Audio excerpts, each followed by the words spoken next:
श्री स्वामी समर्थ. आपल्याला आयुष्यात कोणताच मार्ग भेटत नसेल, आपल्याला वाटतं आता सगळं आपलं संपलं, पण आपण जर संयम धरला आणि संयम जर आपण नीट व्यवस्थित धरला आणि मनापासून जर महाराजांची हाक मारली, महाराजांना जर शरण गेलो, तर आपल्याला कितीही संकट असेल आयुष्यामध्ये तर आपल्याला मार्ग भेटत असतो.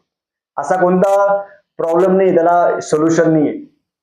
प्रत्येक गोष्टीला प्रॉब्लेमला सोल्युशन असतं, फक्त आपलं मन हे स्थिर पाहिजे. आपण खूप घाबरतो, घाबरायला नाही पाहिजे. महाराजांवर पूर्ण विश्वास, दृढ विश्वास आणि भक्ती ह्या गोष्टी जर आपण केल्या तर आयुष्यात कोणताही प्रॉब्लेम असेल, कितीही मोठा प्रॉब्लेम असेल, त्या प्रॉब्लेम मधून आपण बाहेर जाऊ शकतो. तो प्रॉब्लेम आपल्याला तेवढा पुरता जास्त मोठा वाटतो, आपण खूप मोठा करतो, पण जसं जसं वर्ष जातं, 1-2 वर्ष जाणार, तर तो प्रॉब्लेम तुम्हाला छोटा वाटणार, तो प्रॉब्लेम तुम्हाला आयुष्यात लक्षात पण राहणार नाही.